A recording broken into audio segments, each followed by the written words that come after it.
Never a dull moment in the NFL. Hello and welcome into First Take. Appreciate you starting your week here with us alongside Skip Bayless and Stephen A. Smith. I'm Molly Karam. Good morning, gentlemen. Condolences about your lost quarterback. Condolences about your Cowboys. Yeah, I know. We both lost our quarterbacks. We lost our quarterbacks, but somehow, some way, I feel good today. Yeah? I feel good today. I don't know what it is. I think the Steelers won. The Cowboys lost. Oh. Okay. Makes me feel good. Oh, we'll get into that. Just saying. I still have my quarterback. I'm just saying. All right, coming up, we're recapping all the major NFL storylines from Sunday. We'll hear from the guys on what they alluded to. The Cowboys taking their first L of the season at the hands of the undefeated Falcons. How about that? Plus, Cam Newton and the Panthers also have a perfect record, but not everything was smooth sailing Sunday. Wait till you hear what Ed Hockley, the referee, said to Cam yesterday. We'll react to that. But first, the Eagles got their first win of the season on the road in New Jersey, defeating the Jets 24-17. Darren Sproles returned to punt 89 yards for a score. Ryan Matthews rushed for over 100 yards while starting in place of the injured DeMarco Murray. The Eagles improved to 10-0 all-time against the Jets, who are coming off a victory at Indianapolis last Monday night. Philly aided by 3 Ryan Fitzpatrick interceptions. Stephen A., does this game prove that your Philadelphia Eagles have figured things out? Absolutely not. It does not prove that, Skip Bayless. Let me be the first to say that. The fact of the matter is that the Philadelphia Eagles showed up at MetLife Stadium in East Rutherford, New Jersey yesterday against a team who seemed ill-equipped to go up against them. The New York Jets offensively, defensively, all around looked confused.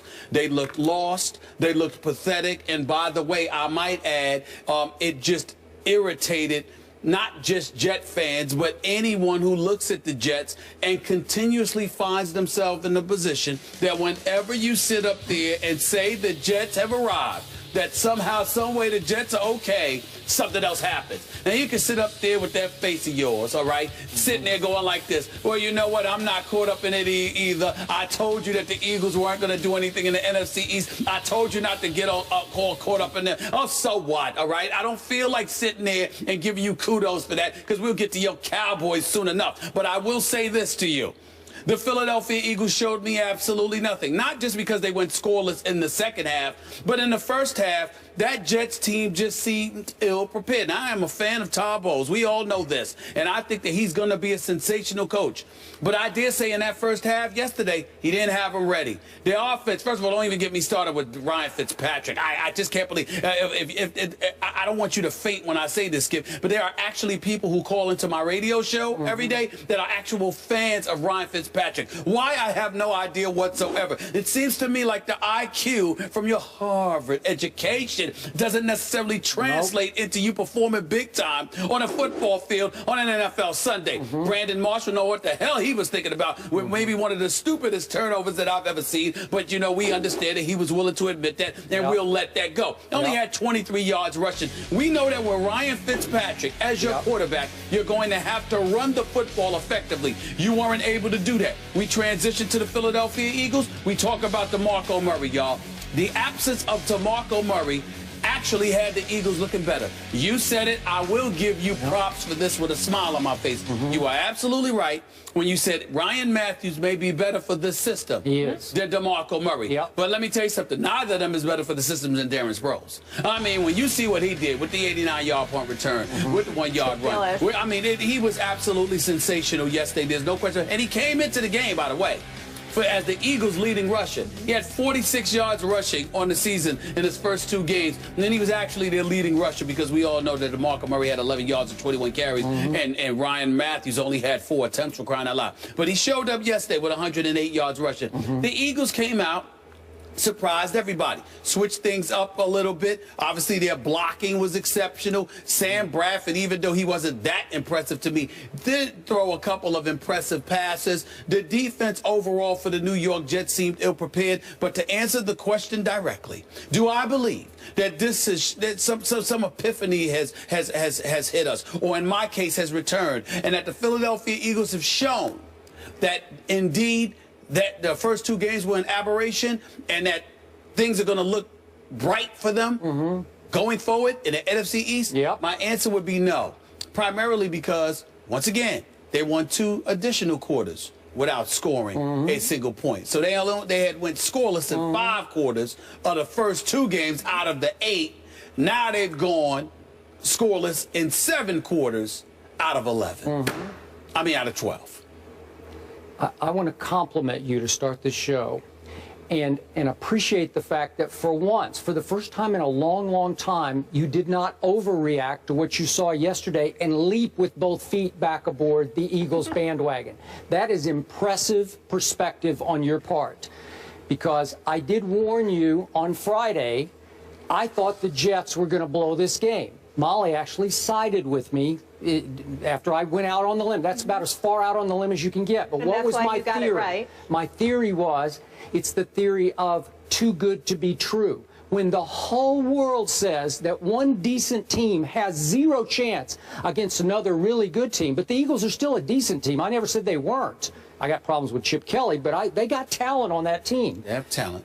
Every time I've seen that happen in my career, invariably, the underdog pulls off the shocking upset. You know why?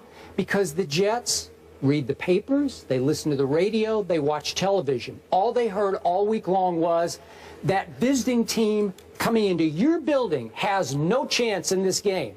And that's exactly how the Jets played yesterday. They came out flat, emotionally, psychologically flat. There was no urgency. There was no killer instinct from the start. They were back on their heels. And you finally looked up, and it was 24-0. Chip Kelly? Are you kidding me? Okay, now what good did we take away from it? Well, none at the quarterback, because what you said was going to happen to Sam Bradford did happen to Sam. He was pathetic to me, generally pathetic. His QBR was 26, again, on a scale of 0 to 100. It's hard for me to say that, though. So many drop passes I saw the Eagles but you know what? Yesterday. Listen, this was not impressive. What was he total in this game? It's just he was 14 to 28 for 118.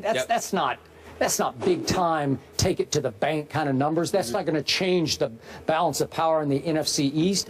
I will give you Ryan Matthews. He's quicker out of his cuts than DeMarco is. So he's a little better fit. And for him to get 108 yards rushing, that is impressive. I will give you that. I thought their defense came to play just because they've been shamed so much that it was the reverse psychology of these guys came out like, okay, watch this. We ain't this bad. And all of a sudden, even that kid Jordan Hicks, who cheap-shotted Tony Romo and broke his clavicle by attacking him, as I'm quoting Jordan Hicks, he led them with 9 tackles. He's pretty good, a rookie from Texas, and he's getting his shot now that Kiko's gone. And I thought the whole secondary played better. But guess who they were playing against? It's the same old Ryan Fitzpatrick. He's okay, but when you least expect it, he's going to throw it to the other team. So if you throw it to the other team 3 times, and then Brandon Marshall tries to make the ultimate hero play, and I'm not going to condemn him for it either, because they're down 17-0 on the Brandon Marshall play, and it was the equivalent of the basketball player going into the lane and going up to make a pass or a shot and then having nowhere to go. He thought he had to throw it back to somebody to make some sensational play, and there was nobody to throw it to except the wrong team. So you turn it over 4 times. Darren Sproles, you allow to get loose and take it all the way to the house on a punt return, which is like a turnover to me. It's like a touchdown turnover. So there are 5 huge blunders. You're not going to be able to overcome it even at home. Now, I think the Jets are a little overrated. I wasn't with you. You said they were a wild card team. I got Buffalo as the wild card team coming out of that division. Correct. That is correct. Okay, I'm still not sold, but when, obviously, if Revis is a little nicked, and Antonio Cromartie can't finish the game because he's got his knee, and Ivory can't go, if you take away those little edges at those positions, all of a sudden they're vulnerable because the game is going to come back on Ryan Fitzpatrick. He had to throw 58 passes yesterday. Well, I don't think he had to, and that was one of the other things, Skip. Well, I don't think he had to throw the 58 passes. Is that a Chan Gailey issue? Not to mention, I think it is. And then the other thing is that I think that the Jets' pass rush will be significantly upgraded once Sheldon Richardson comes back. Maybe. I mean, when I made my pick, it was under those premises, and I still stand by him. Yeah. Well, big picture, again, will the Jets bounce back and be pretty good? They will. But I am not betting on this Philly team. I'm still not going to bet on them in the East. And it's the only positive I could, as a Cowboy supporter, that I could take away from yesterday was they did win, but they didn't win impressively to me.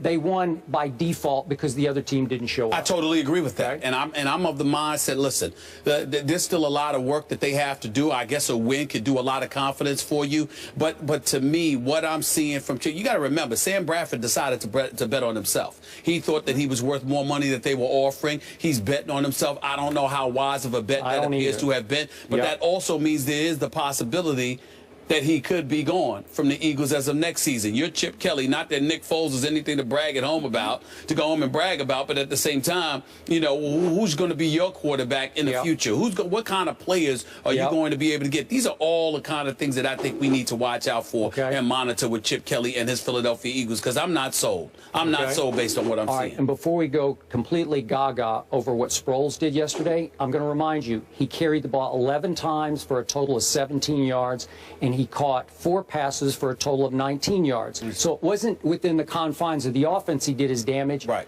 You just can't let him catch a punt and have room to run with it. Right. It's your fault. The joke's on you. That's your fault. Yeah, that's fair. Because you can kick it away from him. You cannot let him loose. That's fair. That's fair. He sure is fun to watch, though. Oh, he's fun when he gets so going. Oh, yeah. He's fun to watch, yep. All right, so the Redskins, Eagles, and Giants are all now tied at 1-2 behind the Cowboys.